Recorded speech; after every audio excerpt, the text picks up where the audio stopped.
चलो लगाओ। अस्सलाम वालेकुम। अभी सलाम निकला मुंह से यार, अभी ठहरो सांस लेने दो। दुरूद शरीफ पढ़ो।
कल वाला क्वेश्चन मटेरियल तक कर लिया था।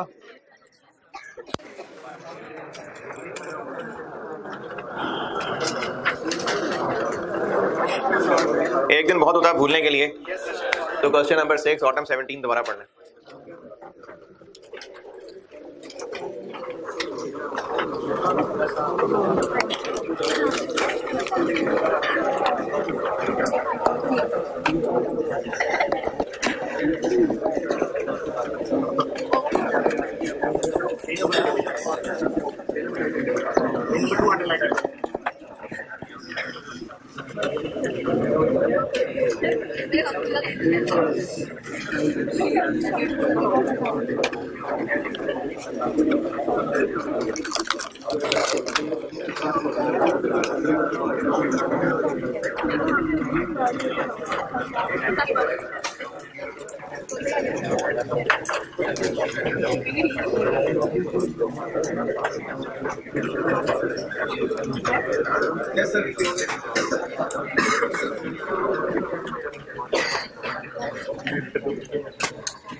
चले पढ़ लिया, काफी पढ़ लिया। पहले पैराग्राफ में बताया हुआ है कि गाड़ियों के रेडिएटर बनाते हैं और उनकी डिटेल बताइए, बेचते कितने का है, material, labour, overheads. 500 skilled workers हैं, हाईली स्किल्ड वर्कर्स हैं इनफैक्ट, जिनसे हम काम लेते हैं।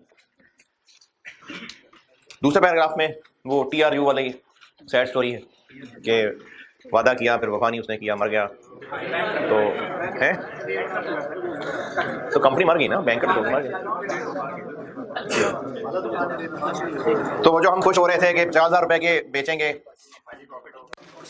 और उस खुशी में 60 मिलियन का मटेरियल भी खरीद चुके थे, तो वो जब ट्रू लिमिटेड बैंकरप्ट हो गया तो जो 50,000 रुपए वाली बात थी वो वही खत्म हो गई। अब मार्केटिंग डिपार्टमेंट वालों ने एक नया कस्टमर ढूंढा है और वो 40,000 रुपए का रेडिएटर खरीदने को तैयार है। फैसला ये करना है कि 40,000 रुपए में हाँ बोल दें कि ना बोलें। तो हम लोग एक NTR ऑफर है जो वैल्यूएट कर रहे हैं। कल आपको नसीहत की थी कि अगर सवाल वाला खुद ही कोई ऑप्शंस क्रिएट करवाए तो ऑप्शंस बनाएं। अगर सवाल वाला किसी एक ही प्रपोजल के ऊपर काम करने को कह रहा है तो बस उसी को सॉल्व करें। हाँ, फिर बीच में और कुर्बानियां होंगी तो जरूर काउंट करना। मटेरियल जो खरीद लिया था उसके अलावा 12 मिलियन और लगना था, वो रेलिवेंट था। और जो खरीदा हुआ मटेरियल था उसको हम अगर बेचते तो एनआरवी मिल जाती, यहां लगा लेंगे तो एनआरवी नहीं मिलेगी। 60 मिलियन क्यों रेलिवेंट नहीं है? क्योंकि वो पास्ट खर्चा हो चुका है, वो 60 मिलियन था हो गया। तो ये जो था थी सही, तो ये जो था थी सही है, ये इररेलेवेंट है। जो खर्चा हो चुका वो हो चुका, क्योंकि अगर डिसीजन हाँ या ना हुआ तो वो हुआ हुआ खर्चा वापस नहीं हो सकता, तो इसलिए पास्ट खर्चा इररेलेवेंट होता है। 60 मिलियन तो रेलेवेंट नहीं है, लेकिन उस 60 मिलियन में से 10 मिलियन वाले मटेरियल को हम और इस्तेमाल में ला सकते थे, तो उसका कन्वर्जन अल्टरनेटिव निकाला था, और जो बाकी 50 मिलियन था वो बस सिर्फ बिक ही सकता था, तो इसलिए उसकी सिर्फ एनआरवी ली थी। ये जो कल किया था ये उसका रिकैप, और अब आगे चलते हैं। डायरेक्ट लेबर की रेलिवेंट कॉस्ट, जितना कुछ सीखा कौन सा वाला सिनेरियो लग रहा था? नहीं, लर्निंग कर तो वो तो ठीक है, आर्स निकाल लेंगे, पर आर रेलिवेंट क्या रुपीस पर आर रेलिवेंट लें? अच्छा, लेबर पढ़ा हमने इतना कुछ, परमानेंटली हायर्ड है नहीं है, स्पेयर टाइम अवेलेबल है नहीं अवेलेबल है, एक्स्ट्रा टाइम लगा सकते हैं नहीं लगा सकते, किसी और काम से छुड़ा के लाना पड़ेगा, इतना कुछ पढ़ा था लेबर में। हाँ जी, तो ये लेबर का वो वाला पॉइंट है जिसमें हम उन्हीं लोगों से जो काम करवाते थे वो रोक के इस काम पे लाना पड़ेगा। ये कैसे पता चल रहा है? दूसरे पैराग्राफ में लिखा हुआ है कि जो नॉर्मल काम है वो हम उन दिनों में रोक देने वाले हैं। तो ये वो वाला पॉइंट आ गया जिसमें लेबर के पास टाइम नहीं है। देखिए, लेबर प्लांट वगैरह सब लिमिटेड है, तभी तो कार का काम रोक देना था, तो इसलिए लेबर का वो वाला पॉइंट आ गया कि जिसमें हम किसी और जॉब से यहां शिफ्ट करते हैं और वो जॉब छोड़नी पड़ती है। उस सूरत में क्या रेलेवेंट होता है? कंट्रीब्यूशन पर R plus cost of this labour. और अब ये 2-3 दफा बात बड़ी दफा रिपीट हो चुकी कि क्यों plus cost of this labour. तो इसमें अब हम करते ये हैं कि नंबर ऑफ आवर्स निकाल लेते हैं, यहां लर्निंग का टेस्ट हो गया, और रेलेवेंट कॉस्ट पर आर निकाल देते हैं। लेबर आवर्स निकालता हूं पहले। लर्निंग कर्व लगेगा, और लर्निंग कर्व लगेगा कब तक? 1000 यूनिट तक। तो फिर क्या करें? x एक बार क्या और एक बार क्या? एक बार x रखना पड़ेगा 1000 पे बताएं क्या करूं? a क्या है? 10, क्योंकि फर्स्ट यूनिट एक्सपेक्टेड है कि 10 घंटे लगेंगे, इनटू x पावर 0.074। अच्छा, इसमें ना फिगर्स बहुत थोड़ा फर्क आना है, इसलिए को डेसिमल बढ़ा लीजिएगा। कितना आया? 5.99, और भी बढ़ा 8 है शायद, 9 तो नहीं है, 6 कर दो। नहीं, मैं बढ़ाने को कह रहा हूँ, बहुत थोड़ा सा डिफरेंस है, तो वो फिर दोनों का सेम ही आ जाना आंसर। लेकिन 2 डेसिमल तक तो आपको वैसे ही मैंने कहा है, 6 तो बिल्कुल नहीं करना। ये तो 2 डेसिमल तक हम करते ही करते हैं, 6 नहीं करना। मैंने बस एक स्टेप और एक डेसिमल और बढ़ाया है बस, क्योंकि बहुत दोनों का मिलता जुलता आंसर आ रहा है। लेकिन अगर आप 2 डेसिमल भी कर लेंगे तो कोई मसला नहीं। हाँ जी, क्या आंसर आया? Total for 1000 unit 5.998 into 1000, 5998। अब x क्या रखें? क्योंकि लर्निंग स्टॉप हो जाएगी 1000 यूनिट्स पे, तो फिर बाकियों पे कितना टाइम लगेगा? जितना 1000वें पे लगेगा। तो उसके लिए हमें x 999 रखना पड़ेगा। 10 इंटू 999, 5.99। चलो, कोई बात नहीं, कोई मसला नहीं। Total for 999 units 5.998 into 999, 5992। तो 1000वें यूनिट पे लगेगा कितना? 6। तो टोटल है जी, नहीं वो थोड़ा सा फर्क है फर्क, इसी से आगे चल रहा हूं। तो टोटल आवर्स हो जाएंगे फिर क्या जी? वो चलो बहुत थोड़ा फर्क है ना। ये अब अगर आप आगे चलाएंगे ना तो ये बनता है 997 कुछ, और ये बनता है 998 कुछ, तो ये थोड़ा सा फर्क है बस।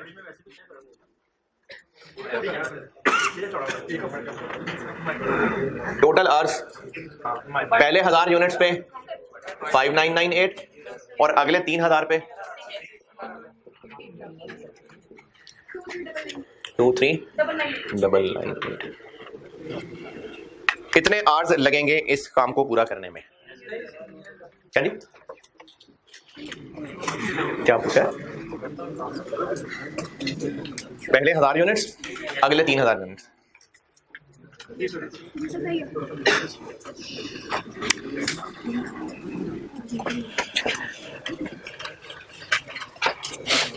चलो यहाँ तक पहुंचे, फिर वेज रेट निकालता हूँ।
आपके लेबर का वो वाला केस है जिसमें हमारे पास लोग फारिग नहीं है और उनको किसी और काम से उठा के यहाँ लाना पड़ेगा। तो इसमें रेलिवेंट कॉस्ट होती है कंट्रीब्यूशन पर आवर और कॉस्ट ऑफ ये वाला लेबर। तो कॉस्ट ऑफ ये वाला लेबर कितनी है? 250।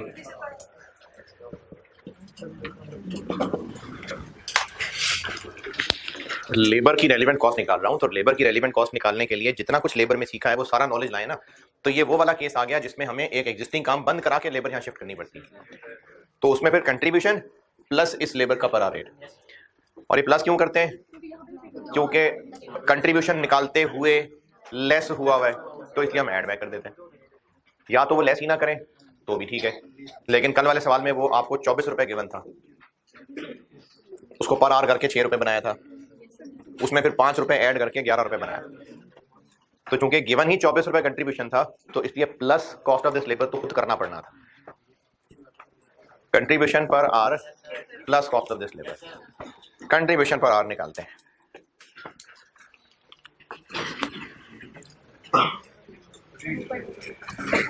एक गाड़ी का रेडिएटर कितने का बेचते हैं? 15,000 का। मटेरियल लगता है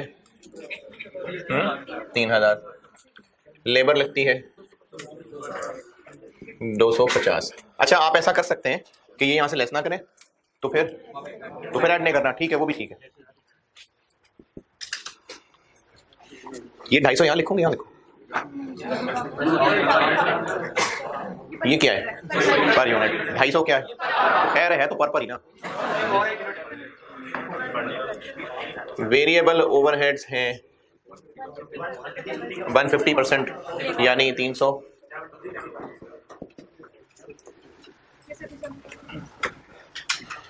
क्या क्यों रुक गया काम आके? क्या चाहिए हमें अब? क्या पर यूनिट चाहिए? आर पर यूनिट चाहिए कि एक गाड़ी का रेडिएटर बनाने में लेबर के कितने घंटे लगते हैं। ढूंढे पहले पैराग्राफ में ढूंढे कैलकुलेट करने पड़ते हैं तो कैलकुलेट करें ना।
ठीक है सही।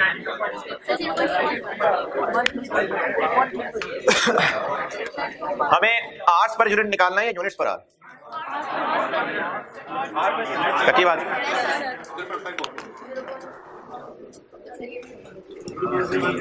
हमें चाहिए आवर्स पर यूनिट। क्यों चाहिए आवर्स पर यूनिट? क्योंकि ये रुपीस पर आवर है, इसको आवर्स पर यूनिट से मल्टीप्लाई करेंगे तो आंसर रुपीस पर यूनिट बनेगा। आवर्स पर यूनिट निकालने के लिए जो इंफॉर्मेशन अवेलेबल है, जो आवर्स का और यूनिट्स का ताल्लुक है, वो पहले पैराग्राफ में लिखा है कि साल में 2 लाख रेडिएटर बनाते हैं। तो अगर ये पता चल जाए कि साल में घंटे कितने लगते हैं तो एक रेडिएटर के लिए घंटे पता चल जाएंगे। साल में कितने घंटे काम होता है? 500 लोग हैं, एक बंदा 180 घंटे काम करता है और साल में होते हैं आजकल 12 महीने, डिवाइडेड बाय 2 लाख 5.4। अच्छा, अब जिन जज्बाती लोगों ने उल्टा लिख दिया, तो इसलिए उल्टा लिख दिया क्योंकि ना आप इस बात पे गौर नहीं कर रहे हैं। हमें आवर्स पर यूनिट चाहिए, आवर्स पर यूनिट। अगर आवर्स पर यूनिट चाहिए तो फिर टोटल आवर्स को यूनिट से डिवाइड करेंगे, यूनिट्स को आवर्स से नहीं करेंगे। 2 लाख को नहीं इससे डिवाइड कर देंगे। अगर 2 लाख को इससे डिवाइड कर दिया तो फिर तो यूनिट्स पर आवर आ जाएगा। ये छोटी मोटी बात नहीं है, इंपॉर्टेंट बात है। आवर्स पर यूनिट चाहिए कि यूनिट्स पर आवर चाहिए, इंपॉर्टेंट है। अगर आवर्स पर यूनिट चाहिए तो उसको कैलकुलेट करने का फार्मूला क्या बन रहा होगा? आवर्स पर यूनिट आंसर चाहिए, total hours divided by total units, तभी तो आवर्स पर यूनिट आंसर निकलेगा। पूरे साल के आवर्स, पूरे साल के यूनिट्स, तो आवर्स पर यूनिट निकलेगा। 180 पे किसी को एतराज कि ये एक बंदे का है, ये कैसे पता चला? हाँ जी। अच्छा, एक तो वैसे थोड़ी कॉमन सेंस भी लगा लेते हैं कि 500 हाईली स्किल्ड वर्कर मिलके पूरे महीने में 180 घंटे काम करेंगे। तो 500 लोगों का पूरे महीने का टोटल काम 180 घंटे, मतलब 500 स्टूडेंट्स का टोटल महीने का पढ़ना तो चलो 180 घंटे हो सकता है, लेकिन प्रोडक्शन आवर्स देखें ना, प्रोडक्शन वर्कर्स हैं, यानी 500 लोगों का टोटल वर्क 180 घंटे नहीं, तो ये एक बंदे का है। और वैसे भी चले अंग्रेजी से भी, एवरेज का मतलब यही होता है। 500 लोग who work on an average 180 घंटे, तो 500 लोगों का वर्क बताया जा रहा है और एवरेज करके बताया जा रहा है, तो एक बंदे की बात हो रही। देखें, अगर ये कहा जाए कि जी वो इस्लामाबाद जाने में तो 4000 रुपए का पेट्रोल लग रहा है 20 रुपए की एवरेज के साथ, तो मतलब इसको जब एवरेज कह दिया तो फिर 1 किलोमीटर की बात कर दी कि पर किलोमीटर 20 रुपए। वर्कर्स 500 हैं who work on an average 180, तो ये एवरेज का मतलब है कि एक बंदे की बात हो रही। एक बंदे के 180 घंटे पर मंथ इंटू 12 साल इंटू 500 लोग, तो ये निकल आया 5.4, और यही 5.4 इधर आ गया। 92 कैसे आता है? 1350 और 8625, ये 8625 यहां लिख दो। क्यों? वो कंट्रीब्यूशन पर यूनिट है। कंट्रीब्यूशन पर आर बनाने के लिए इसको डिवाइड कर दें कि एक यूनिट में कितने घंटे लगते हैं। 5.4 1597.22।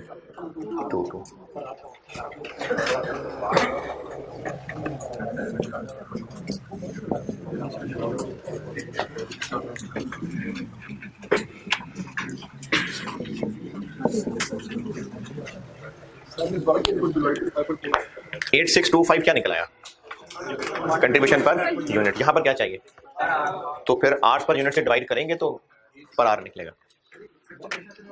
क्या जी, कंट्रीब्यूशन सेल में से वेरिएबल खर्चे minus,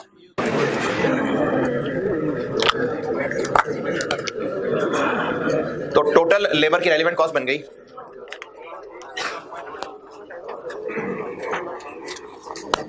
this into this 1847.22 into 23,998 million में बता दें, मिलियन में जो लिखना है वहां 44.33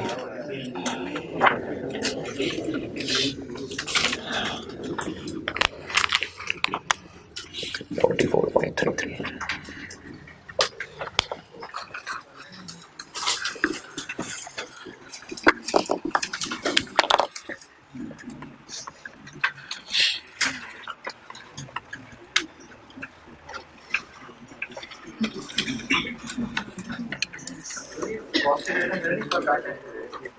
क्या हुआ, छोड़ दे, सीए छोड़ दे, मर जाए जाके, कोई बात नहीं, करना तो है। ये तो आप वो क्या कहते हैं उसको, करात पसंद थी, आज ही से काम देने हो जाएगा, इतने काबिल आदमी हो जाएगा। आपके साथ तो CD 70 नहीं डन हुआ है, नहीं कहा तो सीने था ना, सबके साथ है, ठीक है, नहीं डन है यार CD 70।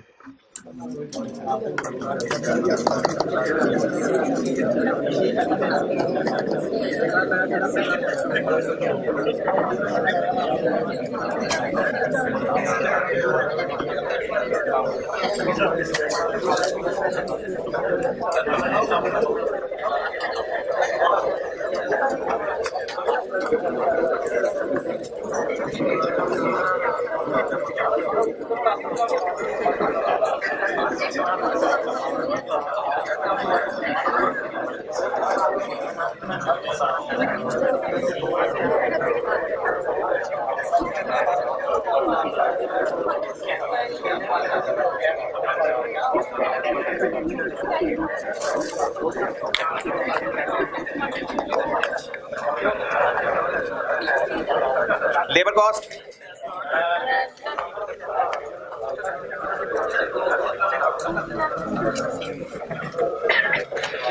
Variable overheads, variable overheads के बारे में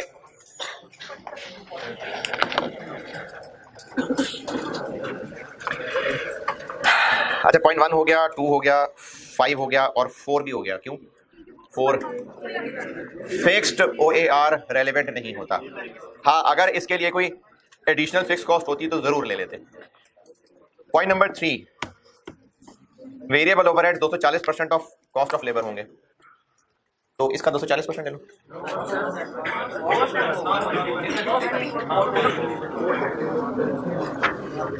तो अगर variable overhead percentage of labour cost है तो वो लेबर की अपनी जो ओरिजिनल कॉस्ट है उसकी परसेंटेज है, रेलेवेंट कॉस्ट की नहीं। क्यों रेलेवेंट कॉस्ट की क्यों नहीं? क्योंकि लेबर की रेलेवेंट कॉस्ट तो जीरो भी हो सकती थी। लेबर की रेलेवेंट कॉस्ट जीरो हो सकती थी कैसे? तो फिर अगर लेबर की रेलेवेंट कॉस्ट जीरो होती तो फिर वेरिएबल ओवरहेड भी जीरो हो जाते। तो इसलिए जब वेरिएबल ओवरहेड को परसेंटेज ऑफ लेबर कॉस्ट से लिंक किया हुआ है तो वो जो उसकी अपनी वेज की कॉस्ट है ना उसकी बात हो रही, रेलेवेंट कॉस्ट ऑफ लेबर की बात नहीं हो रही। रेलेवेंट कॉस्ट की इसलिए बात नहीं हो रही क्योंकि रेलेवेंट कॉस्ट इस सवाल में अगर देखें तो वो तो कंट्रीब्यूशन भी साथ जुड़ा हुआ है, और वैसे रेलेवेंट कॉस्ट लेबर की जीरो भी हो सकती थी। तो लेबर की रेलेवेंट कॉस्ट जीरो होने से वेरिएबल ओवरहेड थोड़ी जीरो हो जाएंगे, वो तो होंगे। तो इसलिए अगर आपको परसेंटेज कही है लेबर कॉस्ट की तो वो लेबर की रेलेवेंट कॉस्ट की परसेंटेज नहीं है, उसका जो वेज रेट है उसकी परसेंटेज है। ये एक अंग्रेजी का जुमला रहता था जो मैंने नोट्स में लिखा हुआ था। अगर है कहीं आसपास रेलेवेंट कॉस्टिंग के जो नोट्स लिए थे तो उनमें ओवरहेड में देखें, चौथा बुलेट पॉइंट मैंने छोड़ा हुआ था, वो इसी के लिए आपको गाइड किया हुआ था।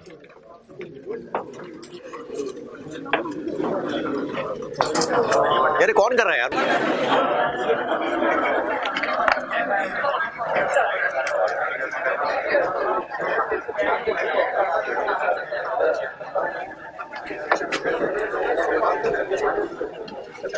तो इसलिए वेरिएबल ओवरहेड्स में इस पे नहीं लगना 240%।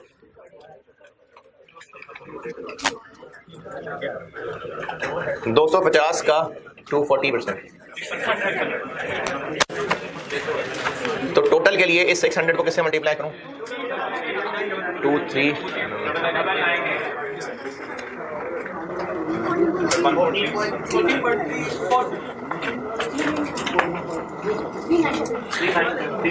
9 है जी, 9 है।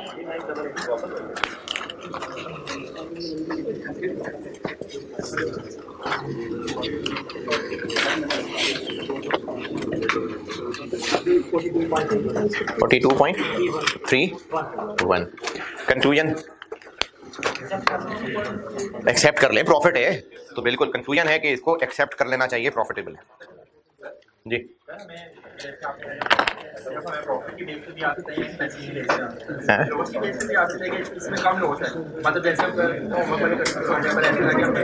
होमवर्क वाला नहीं कर रहा अभी डिस्कस।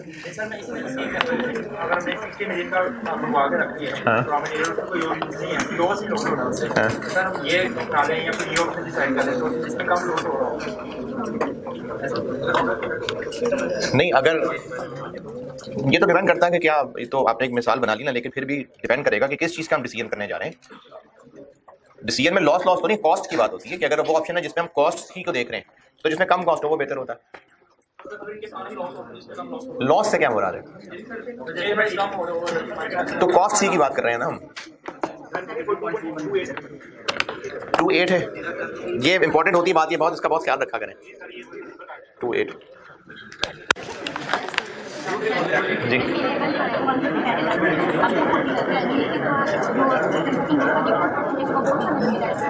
वो कोई और काम था, उसके और वेरिएबल ओवरहेड होते थे, इसके और हैं।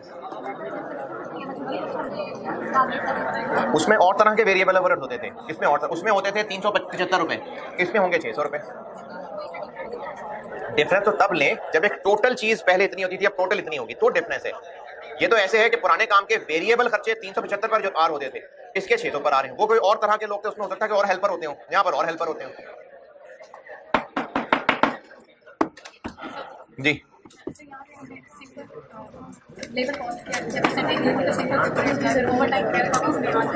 तो फिर वो भी आ जाता, तो फिर देखना पड़ेगा सवाल में क्या क्या कुछ लिखा होगा। आ सकता है वो भी आ सकता है, हाँ तो आ सकता है वो भी आ सकता है, तो कर लेंगे। तो फिर वेरिएबल किस पे लगेगा? बेसिक वाले रेट पे लगेगा, यानी ओवर टाइम का अगर डिफरेंट रेट है तो ये फिर बेसिक वाले पे लग रहा होगा।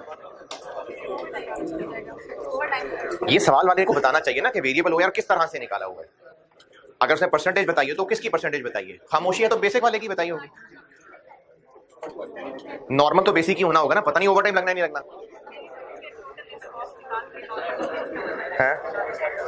ये भी कर सकते हैं, ये भी कर सकते हैं। तो सवाल वाले को बताना चाहिए कि किसकी परसेंटेज। इसमें और कोई मुश्किल परेशानी है तो पूछें।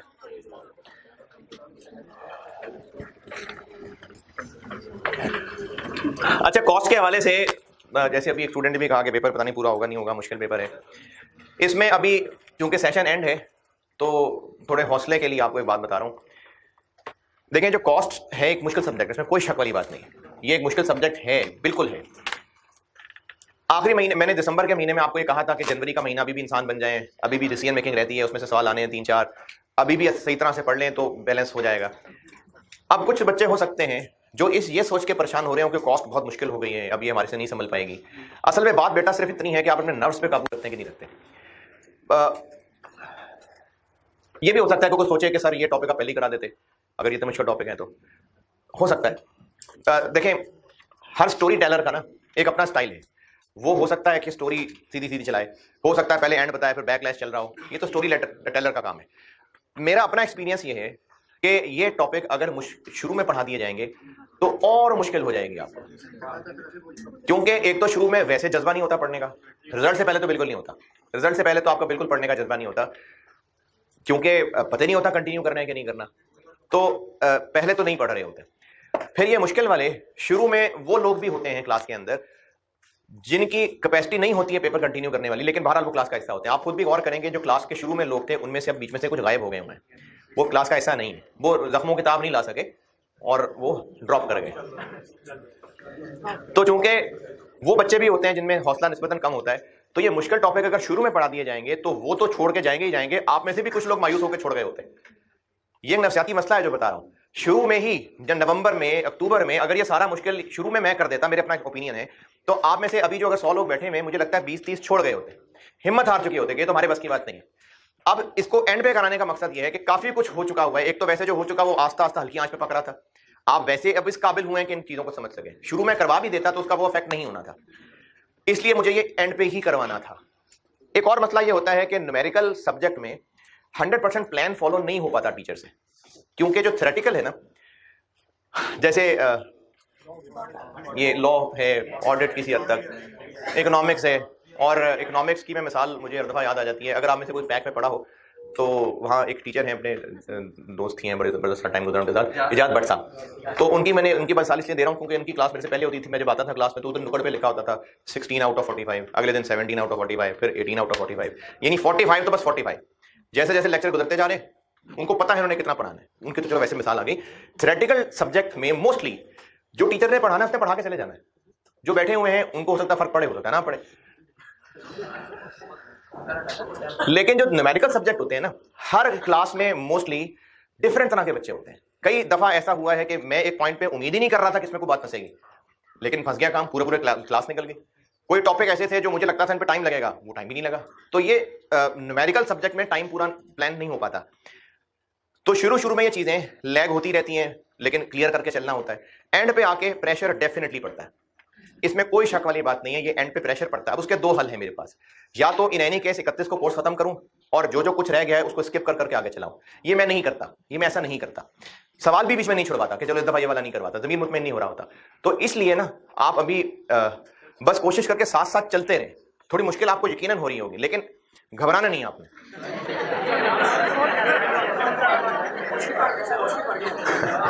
तो आप अभी अगर अपने नर्व्स पे काबू छोड़ देंगे ना तो नहीं हो रहा बेटे, जितना हो रहा है हौसले सब्र के साथ करते जाएं। क्योंकि अगर जनवरी का महीना आप हिम्मत हार के जाएंगे फिर फरवरी नहीं समझने वाला आपसे। और अभी ये बेवकूफी मत करें कि क्लासेस में कुछ और चल रहा है और आप फिक्र कर रहे हैं कि मेरा फलाना चैप्टर रहता है और घर जाके आप फलाना चैप्टर पढ़ें। ये काम नहीं करिए। जो इस वक्त चल रहा है उसको प्रायोरिटाइज करें। बल्कि आखिरी महीना इसलिए कह रहा हूं, टेस्ट भी प्रायोरिटी नहीं है। अगर आपको लग रहा है ना इतनी एक्स्ट्रा क्लासेस हो रही है, क्योंकि अभी एक्स्ट्रा क्लासेस हैं, मैं भी एक्स्ट्रा रखूंगा, तो एक्स्ट्रा क्लासेस हो रही हैं तो अब आप कहेंगे टेस्ट के लिए भी टाइम नहीं मिल रहा। दफा करें टेस्ट। आप जो पढ़ रहे हैं उसको ज्यादा फोकस करना इस वक्त ज्यादा जरूरी है। क्या बात? जब आप जो चल रहा है उसको अच्छे नोट पे एंड कर लेंगे तो फिर जो पुराना रहता है ना वो फिर हौसले से फरवरी में आप कर पाएंगे। लेकिन अगर आपसे ना जो करंट चल रहा है वो ढंग से पढ़ा जा रहा होगा, फिक्र में पुराना रिवाइज करने की कोशिश कर रहे होंगे, वो भी नहीं हो रहा होगा, तो फिर परेशानी से फरवरी में एंटर होंगे। तो बस आप थोड़ा हौसला कायम रखें। अभी इन टॉपिक्स पे आके अभी इसमें सीवीपी ने खास तौर पर और मुश्किल होना है। क्या बात? ये मुश्किल नहीं था? बहुत अच्छी बात है, शाबाश। जो थोड़ी बहुत मुश्किलें आ रही हैं तो आपको सिर्फ समझा ये रहा हूं कि बस हौसले सब्र से जहां इतनी मेहनत इतनी हिम्मत की है, अभी आपने हिम्मत छोड़नी नहीं है। जितनी आप मेहनत कर रहे हैं बस कंटिन्यू रखें और पुरानी चीजों का बर्डन अभी मत डालें। पहले करंट पढ़ना वाला वो आपकी प्रायोरिटी है। और अगर आपको, अच्छा सुस्ती के मारे नहीं कह रहा, वाकई अगर टेस्ट और करंट चीज पढ़ने में मुकाबला पड़ जाए तो करंट चीज पढ़ने को प्रेफर करें। ये इसलिए कह रहा हूं क्योंकि एक्स्ट्रा क्लासेस हो रही हैं और आप लोगों से वो नहीं मैनेज हो रही होती, इस वजह से मैं कह रहा हूं। वरना मैंने नहीं कहना सर ने कर टेस्ट छोड़ दे, नहीं, मैं कह रहा हूं जहां पर मुकाबला पड़ गया, रेलेवेंट आ गई बात कि ये करना है ये करना है, तो फिर आपने ये जो करंट चल रहा है इसको प्रेफर करिएगा। बाकी जहां तक पेपर की बात होती है ना, पेपर टाइम पे मैनेज नहीं होता, पूरा पेपर लोगों से नहीं होता। उसमें फिर किस तरह से चलना चाहिए, क्या करना चाहिए, मैं फिर सेशन एंड जब करूंगा ना तो फिर नसीहतें करूंगा कि फरवरी का महीना क्या करना है और पेपर में क्या करना है, वो फिर नसीहतें करता ही हूँ। तो टाइम मैनेज करने की भी इंशाल्लाह नसीहत कर देंगे कोई। लेकिन अभी बस इतनी लंबी कहानी का जो टाइम लाया कि आपका, बस आप अभी घबरा के जो पढ़ रहे हैं वो मत छोड़ दीजिएगा। जितनी भी टूटी फूटी हिम्मत हो रही है कंटिन्यू करते रहे। जनवरी का महीना हौसले से गुजार लिया, फिर बेहतर फरवरी गुजरेगा। अगर जनवरी में हौसला हार गए और आप सेशन इस नोट पे एंड करके गए कि आखिरी क्लासेस को पता नहीं हुआ क्या है, फिर आपकी परेशानी और बढ़ गई होगी फरवरी में। जी अच्छा, आखिर में आगे ना मुझसे ये मत पूछा करें क्योंकि ये मेरे लिए बहुत परेशानी के बायस बन जाता है। कोशिश हो रही है। पेपर कब है? 8 को ना, बस हो जाएगा इंशाल्लाह। कौन सी 4 पेपर? नहीं, वो फरमाइश में नहीं है, वो मूड हो सुनाने का तो सुनाता।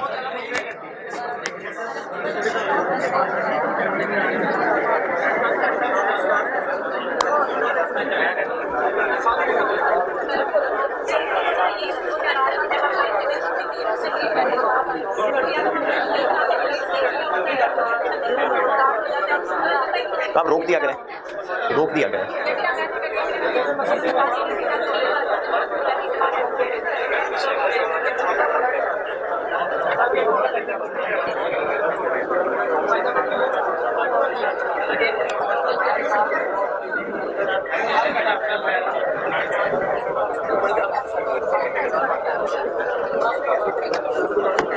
अच्छा, एक एक्स्ट्रा मैं कल रिकॉर्ड कराऊंगा, एक कल एक्स्ट्रा रिकॉर्ड कराऊंगा और एक सैटरडे को शाम में कराऊंगा और कल सुबह कराऊंगा, क्योंकि कल अगर शाम में कराऊंगा तो दूसरा सेक्शन फिर वो रात में देख के कल परसों सुबह नहीं पहुंच सकेगा, तो इसलिए कल सुबह सैटरडे वाली शाम को कराऊंगा रिकॉर्ड है। कल मैं वहां कराऊंगा गुलबर्ग में, जिस तरह मैंने लास्ट टाइम किया था कि आप लोगों की क्लास के बाद वाली क्लास मैंने सुबह रिकॉर्ड कराई थी, तो अब भी ऐसे ही करूंगा। आप इससे फारिग होकर शाम तक यूट्यूब आ चुकी होगी तो वो देख लीजिएगा, है जी। एक्स्ट्रा वाली क्लास, छोटा सा कमरा है यार,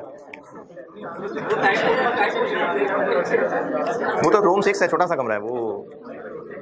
वैसे तो उस सेक्शन के भी इतने लोग नहीं बैठे हुए थे हैं? अच्छा, वैसा है कि चूंकि कल एक्स्ट्रा क्लास मैंने करानी है और दोनों सेक्शन उसमें फिर इकट्ठे ही होते हैं, तो वहां तो मैंने इतना ही पढ़ा है, लेकिन छुट्टी नहीं हो रही अभी। एक ईओक्यू का एक सवाल था, नहीं मैं होमवर्क भी एक्चुअली डिस्कस नहीं कर सका ना वहां, मैं वहां होमवर्क भी डिस्कस नहीं कर सका क्योंकि सवाल में बहुत उलझ गए थे, वो टाइम बहुत लग गया। तो आप लोगों को जिनको स्प्रिंग 20 में मसला है, वो हो सकता है कोई जवाब शायद इसको कंप्लीट करने से भी शायद मिले, शायद नहीं तो आप उसको दोबारा अटेम्प्ट करें। सवाल वो बहुत अच्छा है, उसको आप दोबारा अटेम्प्ट करें अगर मसले हैं। और मुझे कल एक स्टूडेंट ने बताया कि आपने जो उसका प्रिंट आउट निकाला हुआ है उसमें एक लाइन कटी हुई है वेरिएबल ओवरहेड्स की, तो वेरिएबल ओवरहेड्स की लाइन लिख लें।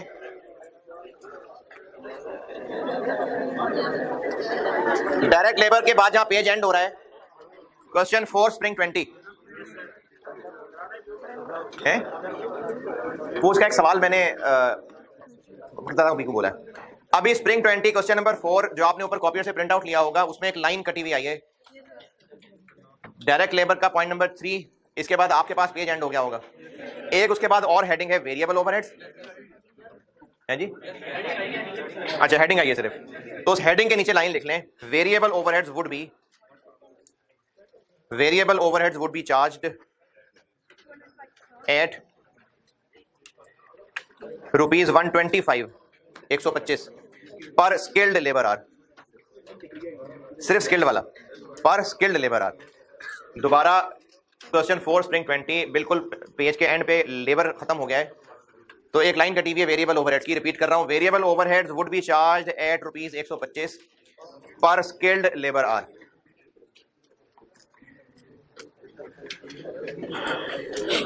अच्छा, इसमें एक तो इन्वेंटरी मैनेजमेंट का एक सवाल है, वो वन ऑफ इट्स काइंड है, जिंदगी में एक ही दफा टेस्ट हुआ था, वो बहुत डिफरेंट तरह का सवाल है। हस्बे तौफीक है, अगर आप उसको रखना चाहें तो मैं उसको गाइडेंस दे देता हूं, ना करना चाहें तो आपकी मर्जी है, लेकिन अगर वो रिपीट हो गया तो फिर क्वेश्चन है 2008 का है, नहीं 8 नहीं सॉरी, नहीं 8 नहीं है, ऐसी गलती होगी।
अहमद एक मिनट पॉज करना।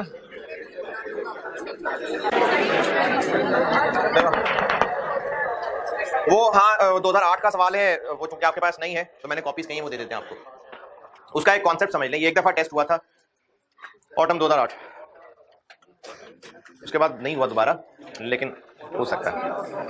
वो एक बहुत डिफरेंट तरह का सवाल था, है जी, इन्वेंट्री मैनेजमेंट। कॉन्सेप्ट समझिए, अगर लीड टाइम 20 दिन है, नॉर्मली 20 दिन ही होते हैं, लेकिन इस दफा सप्लायर चेंज हुआ है या उसका स्टाफ चेंज हुआ है, उसने कहा जी कि टाइम लग सकता है, माजरत लेकिन टाइम लग सकता है।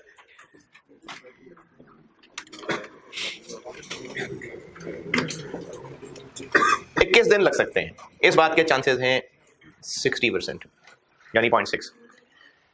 22 दिन लग सकते हैं, इस बात के चांसेस हैं 25%। 23 दिन भी लग सकते हैं, इस बात के चांसेस हैं 10%। कितने हो गए? और 24 दिन लग सकते हैं, इस बात के चांसेस हैं 5%। जो उसमें क्या 21 मैंने पूछा ही नहीं। जो पॉइंट समझाना चाह रहा हूं उस पर और करिएगा। अगर हमने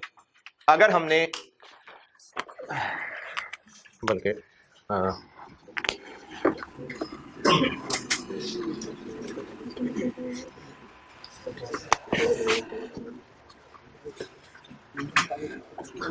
ये आरओएल रखने का ऑब्जेक्टिव होता है, यानी आरओएल डिसाइड क्यों किया जाता है, ताकि स्टॉक आउट ना हो। और आरओएल जितने यूनिट्स होते हैं उनका ऑब्जेक्टिव लॉजिक ये है कि ये लीड टाइम के दौरान यूज हो जाएंगे। अगर डिमांड पर डे 100 यूनिट्स है तो आरओएल अगर 20 दिन ही लगते हो तो 20 × 100 2000, यानी आरओएल जब 2000 यूनिट्स रह जाए तो हम ऑर्डर प्लेस कर देते होंगे। सप्लायर ने कहा जी कि दिन बढ़ सकते हैं, तो अगर हम आरओएल 20 दिन ही रख रहे हैं, अच्छा आरओएल 20 दिन तो नहीं होगा, लेकिन मैं जो बात कहना चाह रहा हूं 20 × 100, अगर हम आरओएल 20 दिन ही रखें, आरओएल दिन नहीं होगा, 20 दिन से मेरी मुराद 20 × 100, तो स्टॉक आउट होने के कितने चांसेस हैं? अगर हम आरओएल 20 दिन ही रखें तो स्टॉक आउट होने के चांसेस कितने हैं? 40%। क्यों 40%?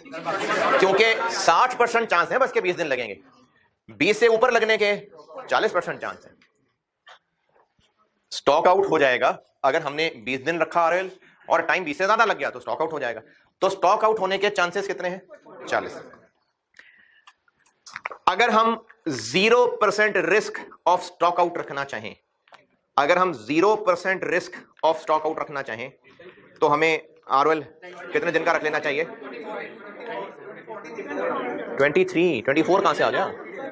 23। मैक्सिमम कितने दिन लग जाएंगे? 23 से ऊपर नहीं लगेंगे, ऊपर लगने होते तो वो भी आ जाते। 60 25 10 5 हो गया 100 पूरा। मैक्सिमम 23 ही लगने हैं, 23 से ऊपर नहीं लगने हैं, 23 से ज्यादा लगने के चांस है। हाँ 24 का तो नहीं आना चांस, शाम 4:45 तक आ जाएंगे। तो अगर आरओएल हम 20 दिन रखते हैं तो स्टॉक आउट होने के चांसेस हैं 40%। स्टॉक आउट अगर 21 दिन आरओएल 21 दिन का रख लेते हैं तो स्टॉक आउट के चांसेस 15% है। हम आरओएल 22 दिन का रख लेते हैं तो 5%। अगर आरओएल 23 दिन का रख लेते हैं, अब इसको उल्टा चलाता हूं, अगर हम zero risk of stock out चाहते हैं तो आरओएल हमें, अगर हम 5% रिस्क ऑफ स्टॉक आउट लेने को तैयार हैं तो बस आरओएल 22 दिन काफी। अगर हम 15% रिस्क बर्दाश्त करने को तैयार हैं स्टॉक आउट का तो 21 दिन काफी है। अगर हम 35% रिस्क लेने को तैयार हैं तो 20 दिन का 40 दोबारा 0% रिस्क ऑफ स्टॉक आउट रखना है तो हमें मैक्सिमम तक जाना पड़ेगा, और अगर 5% रिस्क लेने को तैयार है तो इसको हम छोड़ के 22 तक रुक सकते हैं। 15, 40, ये एक डिफरेंट एंगल है बात करने का।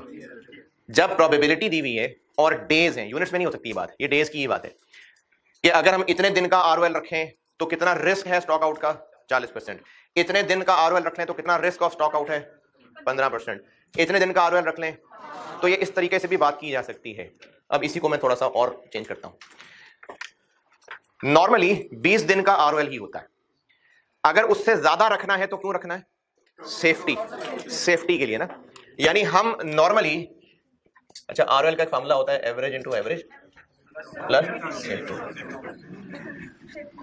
और एवरेज जरूरी नहीं है कि किसी मेथड से कैलकुलेट ही किया हो जो हमें नजर आ रहा है, और भी हो सकते हैं मेथड। तो अगर कुछ इस तरह से कहा हो कि नॉर्मली हम 20 दिन का ही आरओएल रखते हैं, नॉर्मली हम 20 दिन ही का आरओएल रखते हैं, हम नहीं रखना चाहते सेफ्टी स्टॉक, तो आरओएल कितना होगा 2000। एक दिन का सेफ्टी स्टॉक रखना चाहते हैं,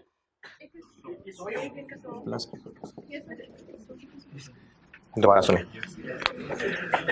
पहले मैंने एक बात ये की थी कि इन परसेंटेजेस को मैं कैसे रिस्क से रिलेट कर रहा हूं। 5% रिस्क स्टॉक आउट लेने का मतलब है कि हम 22 दिन का आरओएल रख लें। ये 22 दिन का आरओएल वाली बात समझ आ रही है कि नहीं? 22 आरओएल तो दिन नहीं होते, यानी 22 × 100 बेसिकली होता यह है कि हमने जितना टाइम लगना है उसका मार्जिन रख रहे होते हैं। तो एक मैंने बात ये की थी कि रिस्क ऑफ स्टॉक आउट से क्या मुराद है। ठीक है पांडे, ये बात आई समझ। अब मैंने इसे अगली एक और तरह की बात की है कि अगर हम नॉर्मली 20 दिन ही का आरओएल रखा करते हैं तो ये आरओएल है, लेकिन अगर हम सेफ्टी कवर करना चाहें, एक दिन का सेफ्टी करना चाहें तो प्लस ये 2 दिन। अब इस सब के बाद उस सवाल की बात करता हूं, अगर हम 15% रिस्क ऑफ स्टॉक आउट लेने को तैयार हों, अगर हम 15% रिस्क ऑफ स्टॉक आउट लेने को तैयार हों तो आरओएल कितना? सेफ्टी स्टॉक कितना? 1 दिन का। दोबारा, अगर हम नॉर्मली 20 दिन लीड टाइम लगाते हैं, लगता है, और हम 5% of risk 5% risk of stock out लेने को तैयार हैं तो हम 22 दिन का आरओएल यानी 2 दिन का सेफ्टी स्टॉक रखने को तैयार हैं। 2 दिन ना, 20 से ऊपर 2। और अगर हम 15% रिस्क लेने को तैयार हैं तो 21 यानी 1 दिन का सेफ्टी स्टॉक। ये सवाल आप तक पहुंच रहा है, इस सवाल को पढ़िए। अच्छा फिर सवाल को पढ़िए तो आखिरी बार दोबारा कर देता हूं।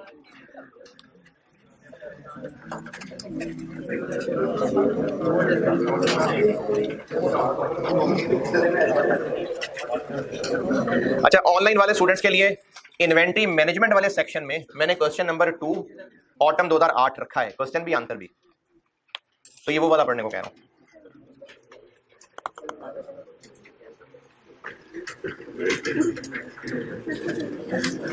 खत्म हो गए? कितने कराए थे? कितने कराई थी कॉपीज? अच्छा, अभी वो लड़का गिन के गया था, उससे पूछा कितने गिन के गया था। अभी वो आया था, वो गिनती गिन के गया था कितने लोग बैठे।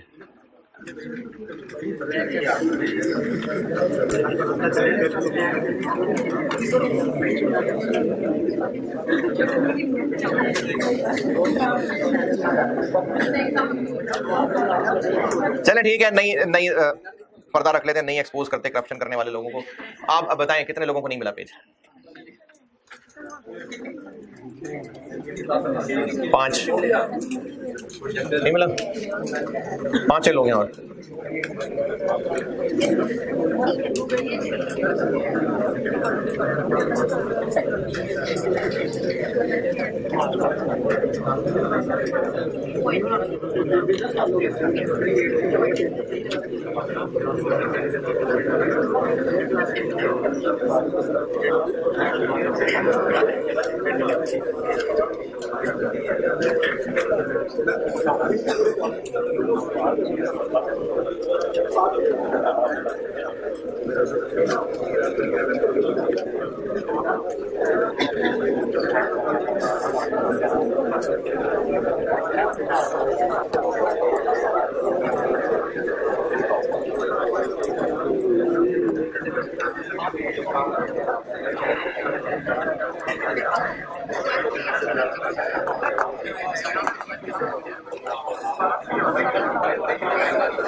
हाँ जी, सवाल मिल गया सबको। सवाल कहाँ है, पढ़ लें।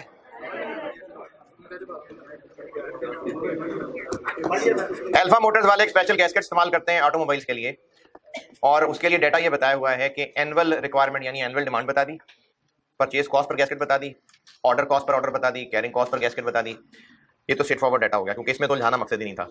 और रिक्वायरमेंट ए है ईओक्यू, चीजें पूरी हैं ईओक्यू के लिए, ईओक्यू निकल आएगी और उसी पे total order cost for the year निकालनी है। ये तो हो गई requirement A. Requirement B, what would be the safety stock and ROL if the company is willing to take a 20% of being out of stock. अब इस table में देखिए, नॉर्मली 11 दिन लगते हैं, 68% चांस है कि 11 दिन तक मामला हो जाएगा। अगर हम 20% रिस्क लेने को तैयार हैं तो 20 बनेंगे 4 6 10, यानी 12 दिन का आरओएल रखना पड़ेगा। 12 दिन के आरओएल का मतलब है 1 दिन का सेफ्टी स्टॉक। और अगर 10% है सेफ्टी स्टॉक का मतलब है नॉर्मल से कितना एक्स्ट्रा, नॉर्मल से कितना एक्स्ट्रा। तो अगर हम नॉर्मली 20 दिन का ही काम सामान रखते थे तो अब सेफ्टी स्टॉक इसलिए है ना कि 20 दिन से और ऊपर रखना चाह रहे हैं, यही सेफ्टी है। प्रोबेबिलिटी यहां से आई है कि नॉर्मली ये होता था, लेकिन अब कुछ हालात चेंज होने की वजह से ये होने जा रहा है।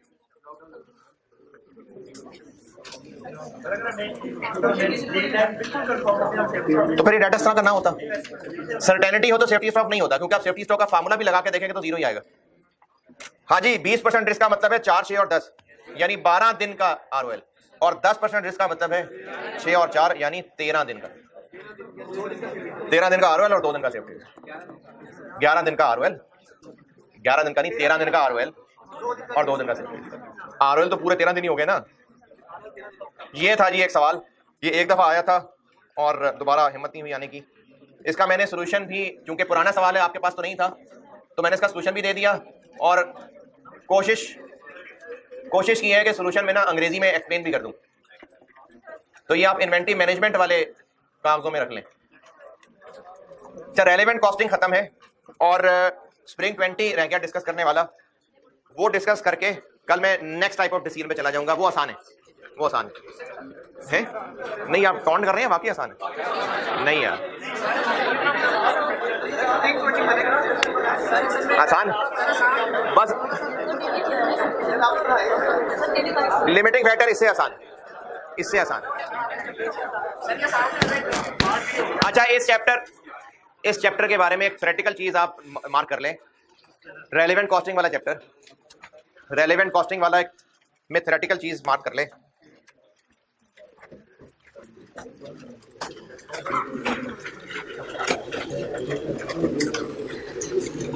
और वो रट्टा लगाने की बात नहीं है, आप उनको पढ़ेंगे ना तो वो चीजें आपको ऑलरेडी आती हैं।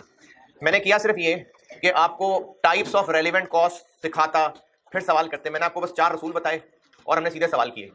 अब उसमें रेलेवेंट कॉस्ट की मुख्तलिफ टाइप्स बताई हुई हैं कि संक कॉस्ट रेलेवेंट नहीं होती, संक कॉस्ट जो हो चुकी है। कमिटेड कॉस्ट रेलेवेंट नहीं होती, कमिटेड जो हमें पता है कि खर्चा करना ही करना है, तो ये उन्होंने कहा है कमिटेड कॉस्ट रेलेवेंट नहीं होती। अपॉर्चुनिटी कॉस्ट रेलेवेंट होती है। तो जो हम ऑलरेडी कॉन्सेप्ट्स कर चुके हुए हैं उसी पे कुछ बुजुर्गों की बनाई हुई टर्म्स हैं, आपसे टर्म्स नाम लेके पूछी जा सकती हैं। बुक में अच्छा इस तरह लिखा हुआ है कि इनके ऊपर एक एक पैराग्राफ है और एक एक 2-2 मिसालें दी हैं, तो ये आपको ऑलरेडी पता है। सिर्फ एक बार पढ़ लें ताकि आपको इन टर्म्स की पहचान हो जाए कि अगर आपसे पूछा जाता है 2-3-4 नंबर का सवाल कि ब्रीफली डिस्क्राइब फॉलोइंग टर्म्स, तो आपको टर्म्स बताऊं। आईकैप की बुक चैप्टर 14 पेज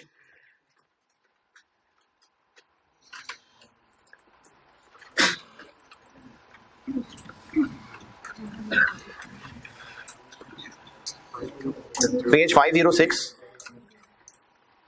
हेडिंग 1.2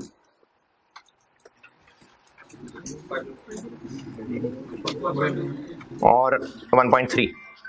ये तकरीबन 2.5 पेज हैं, और 2.5 पेज इसलिए हैं कि उन्होंने बीच में कुछ सवाल भी डाले हैं। अदरवाइज अगर आप उस सवाल को इग्नोर करें तो टाइप्स ऑफ कॉस्ट हैं, जैसे मिसाल के तौर पे इंक्रीमेंटल कॉस्ट 2 लाइनें लिखी हैं कि होती क्या है और आगे एग्जांपल बता दी। डिफरेंशियल कॉस्ट 3 लाइनें लिखी हैं और आगे मिसालें बता दी होती क्या है। Avoidable, unavoidable cost, opportunity cost, committed cost, sunk cost. Chapter कौन सा बोला है? 14, पेज 106 से शुरू हो रहा है। हेडिंग मैंने क्या बोला?